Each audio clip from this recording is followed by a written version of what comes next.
ನಮಸ್ತೆ ನನ್ನೆಲ್ಲ ಪ್ರೀತಿಯ ವೀಕ್ಷಕರಿಗೆ. Let's welcome back to my channel Bindaas Karnataka. Friends, ಎಲ್ಲರೂ ಹೇಗಿದ್ದೀರಾ?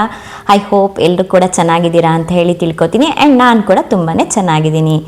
ಬನ್ನಿ, ನಮ್ಮ ಮೋದಿಯವರು ಕರೆ ನೀಡಿರ್ತಕ್ಕಂತಹ ವಿಷಯದ ಬಗ್ಗೆ ನಾವೆಲ್ಲ ತಿಳ್ಕೊಳ್ಳೋಣ. ಏನು ಬಂಗಾರನೇ ತೊಗೊಳ್ಬಾರ್ದಂತೆ, ಬಡವರೆಲ್ಲ ಹಾಗಾದರೆ ಹೇಗೆ ಮದುವೆ ಮಾಡೋದು? ಹೀಗೆಲ್ಲ ಚರ್ಚೆಗಳು ಸೋಷಿಯಲ್ ಮೀಡಿಯಾದಲ್ಲಿ ಆಗ್ತಿರೋದನ್ನು ನೀವು ನೋಡೇ ಇದ್ದೀರಾ, ಹೌದಾ? ನಾನು ಕೂಡ ಕೇಳೇ ಇದ್ದೀನಿ. ಈಗ ನೋಡಿ, ನಮಗೆ ಪೆಟ್ರೋಲ್ ಅನ್ನೋದು ವೆರಿ ನೀಡ್, ಹೌದಾ? ನಾವು ಒಂದು ಕಡೆಯಿಂದ ಇನ್ನೊಂದು ಕಡೆಗೆ ಹೋಗಬೇಕು ಅಂತ ಹೇಳಿದರೆ ಪೆಟ್ರೋಲ್ ಬೇಕೇ ಬೇಕು. ದಿನನಿತ್ಯ ಜೀವನದಲ್ಲಿ ಗಾಡಿಗಳಿಲ್ಲ ಅಂದರೆ ನಮಗೆ ಕೆಲಸಗಳೇ ಆಗೋದಿಲ್ಲ. ಈ ಪೆಟ್ರೋಲ್ ಅನ್ನೋದು ಹಾಗಾದರೆ ನಾವು ಎಲ್ಲಿಂದ ತರಿಸ್ಕೋತೀವಿ? ಈ ಪೆಟ್ರೋಲ್ ಅನ್ನೋದು ನಮಗೆ ಹೊರಗಡೆಯಿಂದ ಬರಬೇಕು, ಹೌದಾ? ಈ ಅರಬ್ ದೇಶಗಳಿಂದ ನಮಗೆ ಪೆಟ್ರೋಲ್ ಅನ್ನೋದನ್ನು ನಾವು ತರಿಸ್ಕೊಡ್ತೀವಿ, ಹೌದಾ? ಅವರೇನಾದರೂ ನಮ್ಮ ರುಪೀಸ್ ಕೊಟ್ಟರೆ ಪೆಟ್ರೋಲನ್ನು ಕೊಡ್ತಾರಾ ನಿಮಗೆ? ಇಲ್ಲ, ನೋ ಚಾನ್ಸ್, ನಮಗೆ ಡಾಲರಲ್ಲಿ ಕೊಡಿ ಅಂತ ಹೇಳ್ತಾರೆ. ಹಾಗಾದರೆ ಈ ಡಾಲರ್ ಎಲ್ಲಿಂದ ಬರುತ್ತೆ? ನೋಡಿ ಫ್ರೆಂಡ್ಸ್, ನಮ್ಮಲ್ಲಿ ಬೆಳೆದಿರ್ತಕ್ಕಂತಹ ಧಾನ್ಯಗಳು ಅಥವಾ ನಮ್ಮ ಇಂಡಿಯಾದಲ್ಲಿ ಜನರು ಬುದ್ಧಿಶಕ್ತಿಯಿಂದ ಮಾಡಿರ್ತಕ್ಕಂತಹ ಒಂದು ವಸ್ತುಗಳು ಇನ್ನೊಂದನ್ನು ನಾವು ಬೇರೆ ದೇಶಗಳಿಗೆ ಸೇಲ್ ಮಾಡಿ ಅಲ್ಲಿ ಅವರು ಕೊಡ್ತಕ್ಕಂಥ ಹಣವನ್ನು ಅದನ್ನು ನಾವು ಡಾಲರ್ಗೆ ಕನ್ವರ್ಟ್ ಮಾಡಿ ನಾವೇನು ಮಾಡ್ತೀವಿ, ನಮ್ಮದೇ ಆದಂತಹ ಒಂದು ದೇಶದಲ್ಲಿ RBIಯಲ್ಲಿ ಒಂದು ಸೇವಿಂಗ್ಸ್ ಅಕೌಂಟ್, ವಿದೇಶಿ ವಿನಿಮಯ ಮೀಸಲು ಅನ್ನೋ ಒಂದು ಅಕೌಂಟಲ್ಲಿ ಸೇವಿಂಗ್ಸ್ನ ಮಾಡಿ ಇಡ್ತೀವಿ. ಏನಕ್ಕಂದರೆ ನಮಗೆ ಬೇಕಾದಂಥದ್ದನ್ನು ತರಿಸ್ಕೊಳ್ಳಿಕ್ಕೆ ನೆಕ್ಸ್ಟ್ ದಿನದಲ್ಲಿ ಆ ಒಂದು ಡಾಲರ್ಸ್ಗಳು ಬೇಕಾಗತ್ತೆ. ಈ ಡಾಲರ್ಸ್ನ ನಾವು ಆ ಒಂದು ಬ್ಯಾಂಕಲ್ಲಿ ಸೇವ್ ಮಾಡಿ ಇಟ್ಟಿರ್ತೀವಿ, ಬೇಕಾದಾಗ ತರಿಸ್ಕೊಳ್ಳೋಣ ಅಂತ ಹೇಳಿ. ಓಕೆ, ಸೊ ಹೀಗಿರುವಾಗ ನಾವು ಪೆಟ್ರೋಲನ್ನು ಎಷ್ಟು ಬಳಸಬೇಕು ಹೇಳಿ? ಅನವಶ್ಯಕವಾಗಿ ನಾವು ಗಾಡಿಯಲ್ಲಿ ಓಡಾಡೋದನ್ನು ಸ್ಟಾಪ್ ಮಾಡಬೇಕು. ಈ ಯುದ್ಧ ನಡೀತಿರೋದ್ರಿಂದ ಯುದ್ಧವಂತೂ ನಾವು ಇಲ್ಲಿ ನಿಲ್ಲಿಸ್ಲಿಕ್ಕಾಗಲ್ಲ, ಹೌದಾ? ದುಂದು ವೆಚ್ಚವನ್ನು ನಿಲ್ಲಿಸ್ಬೋದು ಅಲ್ವಾ? ಆಗ ನಮ್ಮ ದೇಶದಲ್ಲಿರತಕ್ಕಂತಹ ದುಡ್ಡು ನಮ್ಮಲ್ಲೇ ಇರುತ್ತೆ ಅಲ್ವಾ? ಪೆಟ್ರೋಲ್ ರೇಟ್ ಎಷ್ಟು ಜಾಸ್ತಿ ಆಗಿದೆ ಅಂತ ಹೇಳಿ ನಿಮಗೆ ಗೊತ್ತಿದೆ. ಸೊ ಇದನ್ನೆಲ್ಲ ತಡಿಬೇಕು ಅಂತ ಅಂದರೆ ನಮ್ಮ ಮೋದಿಯವರು ಏನು ಕರೆಯನ್ನು ನೀಡಿದ್ದಾರೆ ಅಂತ ಹೇಳಿದರೆ, ನೀವು ಆದಷ್ಟು ಅನವಶ್ಯಕವಾಗಿ ಗಾಡಿಗಳಲ್ಲಿ ಓಡಾಡೋದನ್ನು ಸ್ಟಾಪ್ ಮಾಡಿ, ಗುಂಪುಗಳಲ್ಲಿ ಹೋಗಿ, ಫ್ರೆಂಡ್ಸ್ ಸೇರ್ಕೊಂಡು ಹೋಗಿ, ಮೆಟ್ರೋಗಳನ್ನು ಬಳಸಿ, ಆಮೇಲೆ ಕೆಲವು ಕಡೆ ಬೈ ವಾಕ್ ಹೋಗೋವಂಥದ್ದು ಇರುತ್ತೆ, ಅಲ್ಲಿ ನೀವು ಕಾಲ್ನಡಿಗೆಯಲ್ಲಿ ಹೋಗಿ, ಸಾಧ್ಯವಾದರೆ EV ಗಾಡಿ, ಎಲೆಕ್ಟ್ರಿಕ್ ಗಾಡಿಗಳನ್ನು ಬಳಸಿ ಅಂತ ಹೇಳಿ ಅವರು ಕರೆಯನ್ನು ನೀಡಿದ್ದಾರೆ. ಓಕೆ, ಇದರಿಂದ ನಮ್ಮ ದೇಶದಲ್ಲಿ ಇರ್ತಕ್ಕಂಥ ಹಣ ಆ ಒಂದು ಬ್ಯಾಂಕಲ್ಲಿ ಸೇವಿಂಗ್ಸ್ ಆಗಿ ಇರುತ್ತೆ. ಏನು ಡಾಲರ್ ಆಗಿ ಕನ್ವರ್ಟ್ ಮಾಡ್ಕೊಂಡಿರ್ತೀವಲ್ಲ ನಾವು ಬೇರೆ ದೇಶಕ್ಕೆ ಧಾನ್ಯಗಳು ಅಥವಾ ಇನ್ನೊಂದು ವಸ್ತುಗಳನ್ನು ಸೇಲ್ ಮಾಡಿ, ಆ ಒಂದು ಡಾಲರ್ಗಳು ನಮ್ಮ ಒಂದು ಅಕೌಂಟಲ್ಲೇ ಏನು ಸೇವ್ ಆಗಿ ಇರುತ್ತೆ. ಸೊ ಹಾಗಾಗಿ ಮೋದಿಯವರು ಈ ರೀತಿಯಾದಂತಹ ಕರೆಯನ್ನು ನೀಡಿದ್ದಾರೆ. ಓಕೆ, ನೀವೇನೋ ಪೆಟ್ರೋಲ್ದು ಹೇಳಿದ್ರಿ ಮೇಡಮ್, ನಮಗೆ ಗೋಲ್ಡನ್ನು ತಗೋಬೇಡಿ ಅಂತ ಹೇಳ್ತಾರೆ ನಮ್ಮ ಮೋದಿಯವರು. ಹಾಗಾದರೆ ನಾವು ಮದುವೆ ಮಾಡೋದು ಬೇಡವಾ? ನಮ್ಮ ಮಗಳು ಮದುವೆ ಇದೆ, ಮಗನ ಮದುವೆ ಇದೆ ಮೇಡಮ್, ನಾನು ಹಾಗಾದರೆ ಜುವೆಲ್ಸ್ ಹಾಕ್ಕೊಳ್ಳೋದು ಬೇಡವಾ? ಈ ಥರ ಎಲ್ಲ ವಾದಗಳನ್ನ ನಾನು ಸೋಷಿಯಲ್ ಮೀಡಿಯಾದಲ್ಲಿ ಕೇಳ್ತಾ ಇದ್ದೀನಿ. ನೋಡಿ, ಇಲ್ಲಿ ಮೋದಿಯವರು ಏನು ಹೇಳಿದ್ದಾರೆ ಅಂತ ಹೇಳಿದರೆ, ನಿಮಗೆ ಬಂಗಾರನ ತಗೊಳ್ಳೇಬೇಡಿ, ಮುಟ್ಲೇಬೇಡಿ, ಮದುವೆ ಮಾಡಲೇಬೇಡಿ ಅಂತ ಅವರು ಖಂಡಿತವಾಗಿಯೂ ನಿಮಗೆ ತಿಳಿಸಿಲ್ಲ. ಅವರು ಕೊಟ್ಟಿರ್ತಕ್ಕಂತಹ ಕರೆ ಏನು ಅಂತ ಹೇಳಿದರೆ, ನಿಮ್ಮಲ್ಲಿ ತುಂಬ ಬಂಗಾರ ಇದೆ, ನಮ್ಮ ದೇಶ ಬಂಗಾರದಲ್ಲಿ ನಾವು ಅಲ್ಲಿಂದ ಬೇರೆ ದೇಶದಿಂದ ತರಿಸ್ಕೊಂಡ್ರೂ ಕೂಡ ಬಂಗಾರದಲ್ಲಿ ಶ್ರೀಮಂತ ದೇಶ ಅಂತಲೇ ಹೇಳ್ಬೋದು. ನಮ್ಮ ಇಂಡಿಯನ್ಸ್ ಎಲ್ಲೇ ಹೋದರೂ ಕತ್ತಲಿ, ಕಿವಿಯಲ್ಲಿ, ಕೈಯಲ್ಲಿ ಎಲ್ಲ ಕಡೆನೂ ನಾವು ಗೋಲ್ಡನ್ನು ಬಳಸ್ತೀವಿ. ಗೋಲ್ಡ್ ಇಲ್ಲ ಅಂತಂದರೆ ನಮ್ಮ ಒಂದು ಫಂಕ್ಷನ್ಗಳು ನಡೆಯೋದೇ ಇಲ್ಲ. ಹುಟ್ಟಿದಾಗಿಂದ ಒಂದು ಮಗುಗೆ ಬಂಗಾರ ಇಡೋದ್ರಿಂದ ಹಿಡಿದು ಎಲ್ಲ ಒಂದು ಹಂತದಲ್ಲಿಯೂ ನಮಗೆ ಹೊಸ ಬಂಗಾರ ಅನ್ನೋವಂಥದ್ದು ಬೇಕು. ಆ ರೀತಿಯಾಗಿ ಒಂದು ಸೆಂಟಿಮೆಂಟನ್ನು ನಾವು ಇಂಡಿಯನ್ಸು ನಾವು ಕ್ರಿಯೇಟ್ ಮಾಡ್ಕೊಂಡಿದ್ದೀವಿ. ಹಾಗಾಗಿ ನಮ್ಮ ಒಂದು ದೇಶದ ಜನಕ್ಕೆ ಮೋದಿಯವರು ಏನು ಹೇಳಿದ್ದಾರೆ ಅಂದರೆ, ಸಾಧ್ಯವಾದಷ್ಟು ಬಂಗಾರವನ್ನು ಖರೀದಿ ಮಾಡುವುದನ್ನು ಕಮ್ಮಿ ಮಾಡಿ. ನಿಮ್ಮಲ್ಲಿ ಇರ್ತಕ್ಕಂಥ ಹಳೆಯ ಗೋಲ್ಡ್ಗಳನ್ನು, ಸುಮಾರು ಜನದ ಮನೇಲಿ ಹಳೆ ಗೋಲ್ಡ್ ಇರುತ್ತೆ, ಅದನ್ನು ಯೂಸೇ ಮಾಡಿರಲ್ಲ, ಹೊಸದನ್ನು ಬೈ ಮಾಡ್ತೀರಾ. ಹೊಸದನ್ನು ಹೇಗೆ ಬೈ ಮಾಡ್ತೀರಾ? ನೀವು ರುಪೀಸಲ್ಲಿ ಬೈ ಮಾಡ್ಲಿಕ್ಕಾಗಲ್ಲ, ನೀವು ಡಾಲರಲ್ಲಿ ಬೈ ಮಾಡಬೇಕು. $1ಗೆ ತುಂಬ ಕಾಸ್ಟ್ಲಿ ಇದೆ, 100 ರುಪೀಸ್, 110, 20 ಐ ಥಿಂಕ್ ಸಮಥಿಂಗ್ ಇದೆ, ಆಯಿತಾ? ಇಲ್ಲಿನ ರುಪೀಸಿಗೂ ಅಲ್ಲಿನ ಡಾಲರ್ಗೂ ತುಂಬ ವ್ಯತ್ಯಾಸ ಇದೆ. ಸೊ ಹಾಗಾಗಿ ನಾವು ನಮ್ಮಲ್ಲಿರ್ತಕ್ಕಂಥ ಹಣವನ್ನು ಕೊಟ್ಟು ಡಾಲರ್ ಆಗಿ ಕನ್ವರ್ಟ್ ಮಾಡಿಕೊಂಡು ಹೆಚ್ಚಾಗಿ ದುಡ್ಡನ್ನು ಇನ್ವೆಸ್ಟ್ ಮಾಡಿ ನಾವು ಡಾಲರ್ನ ಪರ್ಚೇಸ್ ಮಾಡಿ ಬ್ಯಾಂಕಲ್ಲಿ ಸೇವ್ ಮಾಡ್ಕೊಂಡು ಇಟ್ಕೊತಿದ್ದೀವಿ. ಏನಾದ್ರು ಎಮರ್ಜೆನ್ಸಿ ಇದ್ದಿದ್ದನ್ನು ಹೊರದೇಶದಿಂದ ಆಮದು ಮಾಡ್ಕೊಳ್ಳೋದಕ್ಕೋಸ್ಕರ. ಸೊ ಹಾಗಾಗಿ ಆ ಒಂದು ಎಮರ್ಜೆನ್ಸಿಗೆ ಇರ್ತಕ್ಕಂತಹ ಡಾಲರ್ ಆ ಬ್ಯಾಂಕಲ್ಲೇ ಸೇವಿಂಗ್ಸ್ ಆಗಿರಲಿ ಅಂತ ಹೇಳಿ ನಮ್ಮ ಮೋದಿಯವರೇನು ಹೇಳ್ತಾರೆ, ಅವಶ್ಯಕತೆ ಇರುವಷ್ಟು ಬಂಗಾರವನ್ನು ಅಷ್ಟೇ ಖರೀದಿ ಮಾಡಿ. ನೀವು ನಿಮ್ಮಲ್ಲಿ ಇರ್ತಕ್ಕಂಥ ಹಳೆ ಗೋಲ್ಡನ್ನು ರೀಯೂಸ್ ಮಾಡಿ, ಅದನ್ನೇ ಹಾಕಿ ಹೊಸ ತಗೊಳ್ಳಿ, ಬೇಕು ಅಂದರೆ ಹಾಕ್ಕೊಳ್ಳಿ. ಒಬ್ರಿಗೆ ಎಷ್ಟು ಬೇಕು ಚಿನ್ನ ಅಷ್ಟು ಮಾತ್ರ ಬೆಳೆಸಿ, ಸುಮ್ಮನೆ ತಗೊಳ್ಳೋದು ಹೊಸದು ಅವಳೊಂದು ನೆಕ್ಲೆಸ್ ತೊಗೊಂಡ್ಲ, ನಾ ಸರ ತೊಗೊಂಡೆ, ಅವಳು ಸರ ತೊಗೊಂಡ್ಲ, ನಾನು ಬಳೆ ತೊಗೊಂಡೆ, ಈ ಥರ ಮಾಡಿಕೊಂಡು ನೀವು ಸುಮ್ಮನೆ ಇನ್ವೆಸ್ಟ್ಮೆಂಟನ್ನು ಮಾಡಿ ಬೇರೆ ದೇಶವನ್ನು ಉದ್ಧಾರ ಮಾಡಿ ನಮ್ಮ ದೇಶ ಆರ್ಥಿಕವಾಗಿ ಹಿಂದೆ ಬೀಳೋದನ್ನು ತಡೀರಿ ಅಂತ ಹೇಳ್ತಾ ಇದ್ದಾರೆ. ಹೌದಾ? ಇಲ್ಲಿ ನೋಡಿ, ನಾವು ಬೇರೆ ದೇಶಕ್ಕೆ ಹೋಗಿ ಇನ್ವೆಸ್ಟ್ ಮಾಡೋದ್ರಿಂದ ನಮ್ಮ ದೇಶ ಆರ್ಥಿಕವಾಗಿ ಖಂಡಿತವಾಗಿಯೂ ಹಿಂದೆ ಬೀಳುತ್ತೆ. ಅದೇ ದುಡ್ಡನ್ನು ನಾವು ಬ್ಯಾಂಕಲ್ಲಿ ಇಟ್ಟರೆ, ಸೊ ಆ ದುಡ್ಡಿಂದ ಬೇರೆಯವರು ಲೋನ್ ತಗೋತಾರೆ ಬ್ಯಾಂಕಲ್ಲಿ ಇರೋದ್ರಿಂದ. ಕೆಲವರು ಬಡವರು ಲೋನ್ ತಗೊಂಡು ಬಿಸ್ನೆಸ್ ಮಾಡ್ತಾರೆ, ಬಿಸ್ನೆಸ್ಸಲ್ಲಿ ಇಂಪ್ರೂವ್ ಆಗ್ತಾರೆ.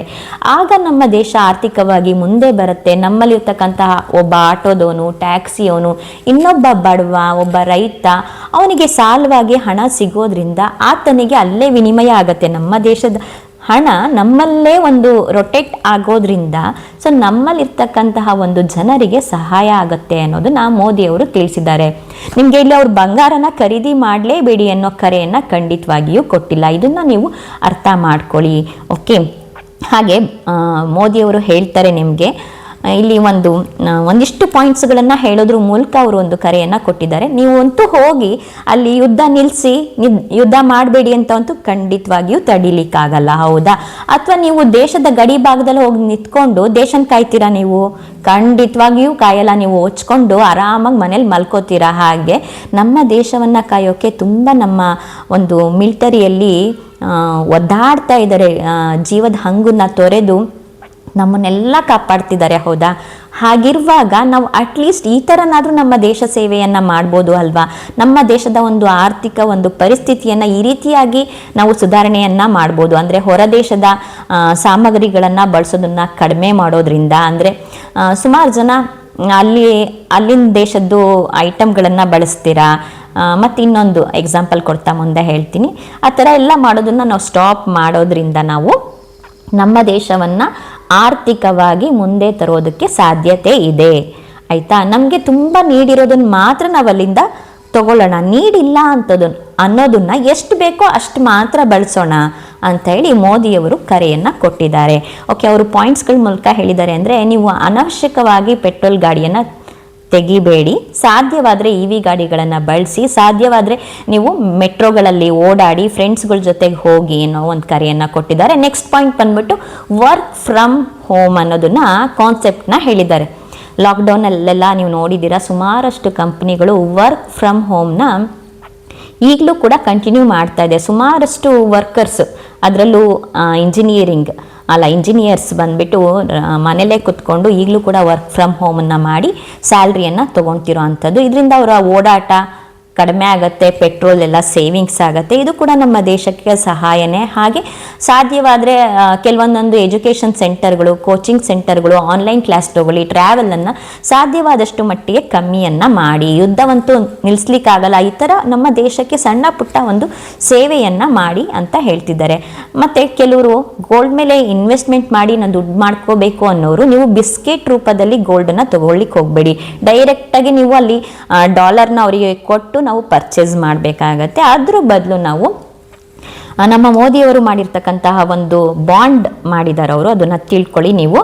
ಅದರಲ್ಲಿ ನಿಮಗೆ ಒಂದು ಬಾಂಡಲ್ಲಿ ನೀವು ಇಷ್ಟು ಗೋಲ್ಡನ್ನ ಪರ್ಚೇಸ್ ಮಾಡಿದ್ರೆ ಅದಕ್ಕೆ ಪ್ರತಿ ವರ್ಷ 2.5 ಅಷ್ಟು ಕೂಡ ನಿಮಗೆ ಇಂಟ್ರೆಸ್ಟ್ ಕೂಡ ಕೊಡ್ತಾರಂತೆ.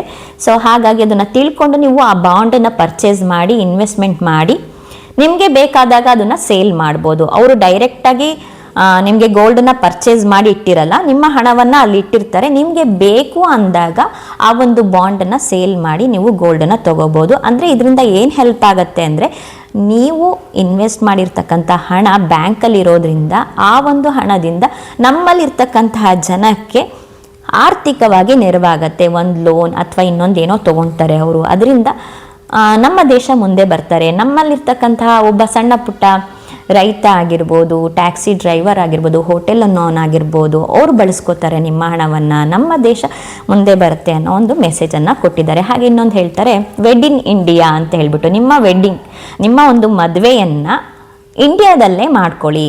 ಈಗ ನೋಡಿ ತುಂಬ ಜನ ಚೆನ್ನಾಗಿ ದುಡ್ಡಿರೋರು ಏನು ಮಾಡ್ತಾರೆ, ಫಾರಿನಲ್ಲಿ ಮದುವೆ ಮಾಡ್ತೀನಿ ನಾನು, ಬಾಲಿಯಲ್ಲಿ ಹೋಗಿ ಮದುವೆ ಮಾಡ್ತೀನಿ, ಇಟಲಿಯಲ್ಲಿ ಹೋಗಿ ಮದುವೆ, ಏನೋ ಒಂಥರ ಪ್ರೌಡ್ ಅವರಿಗೆ. ನಮ್ಮ ದೇಶ ಅನ್ನೋದು ನಮಗೆ ಹೆಮ್ಮೆ ಇರಬೇಕು, ಹೌದಾ? ನಮ್ಮ ದೇಶವನ್ನು ನಾವು ಯಾವಾಗ ಮುಂದೆ ತರೋದು ಅಂತ ಹೇಳಿದರೆ, ನಮ್ಮ ದೇಶದಲ್ಲಿ ಎಷ್ಟು ಸಾಧ್ಯನೋ ನಾವು ಯೂಸ್ ಮಾಡ್ಕೊಳ್ಳೋಕ್ಕೆ ಕೆಲವೊಂದನ್ನು ಯೂಸ್ ಮಾಡ್ಕೋಬೇಕು. ಮದುವೆನ ಇಲ್ಲೇ ಮಾಡಿ, ಟ್ರಿಪ್ಗಳನ್ನು ಕಡಿಮೆ ಮಾಡಿ. ನೋಡಿ ಎಷ್ಟೊಂದು ಪ್ಯಾಕೇಜ್ಗಳು ಟ್ರಿಪ್ಪು, 70,000, 80 lakh, 2 lakh, 40, 50 ಈ ಥರ ಎಲ್ಲ ಹೋಗೋದನ್ನು ನೋಡಿದ್ದೀನಿ ನಾನು ಕೂಡ.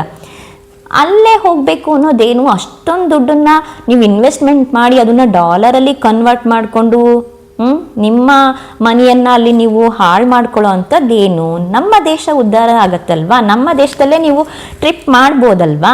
ಹೌದು, ದೇಶ ಸುತ್ತಬೇಕು, ತಿಳ್ಕೋಬೇಕು. ಹೌದು, ಅನವಶ್ಯಕವಾಗಿ ಟ್ರಿಪ್ ಮಾಡೋರು ನೋಡಿದ್ದೀನಿ ನಾನು. ನಮ್ಮ ಶಿವಮೊಗ್ಗದ ಮಲೆನಾಡು ನೋಡಿ, ನೀವು ಚಿಕ್ಕಮಂಗ್ಳೂರು ನೋಡಿ, ಎಷ್ಟೊಂದು ಗತಕಾಲದ ಎಷ್ಟೊಂದು ಹಳೆ ದೇವಸ್ಥಾನಗಳಿದೆ. ಅದನ್ನು ನೋಡಿ ಎಷ್ಟು ಚೆನ್ನಾಗಿದೆ.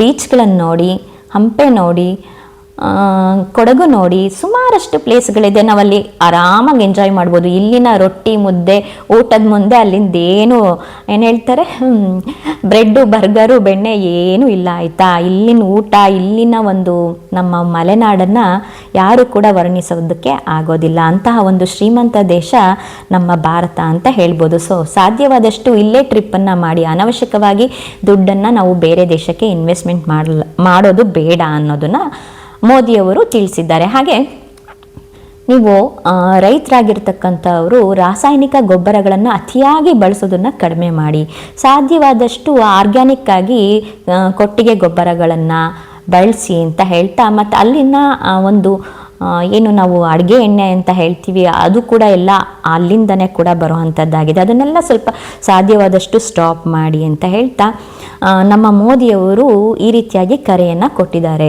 ಸೊ ಇಲ್ಲಿ ತಿಳ್ಕೊಳ್ಳಿ, ನಮ್ಮ ಮೋದಿಯವರು ನಾವು ಆರ್ಥಿಕವಾಗಿ ಮುಂದೆ ಬರಬೇಕು, ನಮ್ಮ ಒಂದು ರುಪೀಸ್ನ ನಾವು ಅವ್ರಿಗೆ ಡಾಲರ್ ಆಗಿ ಕನ್ವರ್ಟ್ ಮಾಡಿ ಹೆಚ್ಚಿನದಾಗಿ ಪೇ ಮಾಡಿ ನಮ್ಮ ದೇಶವನ್ನು ಆರ್ಥಿಕವಾಗಿ ಹಿಂದೆ ಬೀಳಿಸುವ ಬದಲು ನಮ್ಮ ದೇಶವನ್ನು ನಾವು ಚೆನ್ನಾಗಿ ಇಟ್ಕೊಳ್ಳೋಣ, ನಮ್ಮ ದೇಶವನ್ನು ಮುಂದುವರಿಯೋ ಹಾಗೆ ಮಾಡೋಣ. ದೇಶವಂತೂ ನಮಗೆ ಹೋಗಿ ಅಲ್ಲಿ ಗನ್ ಇಟ್ಕೊಂಡು ಕಾಯ್ಲಿಕ್ಕಾಗಲ್ಲ. ಈ ರೀತಿಯಾಗಿ ಆದರೂ ನಮ್ಮ ದೇಶ ಸೇವೆಯನ್ನು ಮಾಡೋಣ ಅಂತ ಹೇಳಿ ಮೋದಿಯವರು ಕರೆಯನ್ನು ನೀಡಿರ್ತಾರೆ. ಸೊ ನಾವಿಲ್ಲಿ ಯಾರು ಕೂಡ ಇಲ್ಲಿ ತಪ್ಪಾಗಿ ತಿಳ್ಕೊಳ್ಳೋಂಥದ್ದಿಲ್ಲ. ಇದು ಯಾವುದೇ ಪಕ್ಷದ ಪರ ಅಥವಾ ವಿರೋಧದ ಒಂದು ಮಾತುಕತೆ ಡಿಸ್ಕಷನ್ ಆಗಿಲ್ಲ. ನನ್ನದು ಒಂದು ಜ್ಞಾನವಂತ ವಿಚಾರವನ್ನು ಮೋದಿಯವರು ತಿಳಿಸಿರ್ತಾರೆ. ಅದನ್ನೇ ನಾನು ಕೂಡ ತಿಳ್ಕೊಂಡು ನಿಮಗೂ ಕೂಡ ತಿಳಿಸುವಂತಹ ಒಂದು ಪ್ರಯತ್ನವನ್ನು ಮಾಡಿರ್ತೇನೆ. ಫ್ರೆಂಡ್ಸ್, ಈ ಒಂದು ವಿಡಿಯೋನ ನೀವು ಆದಷ್ಟು ಶೇರ್ ಮಾಡಿ, ಬೇರೆಯವರು ಕೂಡ ಈ ಒಂದು ಕಾನ್ಸೆಪ್ಟನ್ನು ತಿಳ್ಕೊಳ್ಳಿ. ನಮ್ಮ ಮೋದಿಯವರು ಕರೆ ನೀಡಿರ್ತಕ್ಕಂಥದ್ದು ಈ ರೀತಿಯಾಗಿದೆ ಅಂತ ಹೇಳಿ ಅವರು ಕೂಡ ಅರ್ಥ ಮಾಡ್ಕೊಳ್ಳಿ ಅಂತ ಕೇಳ್ಕೊತಾ ಈ ಒಂದು ವಿಡಿಯೋನ ಮುಕ್ತಾಯ ಮಾಡ್ತಿದ್ದೀನಿ. Thank you.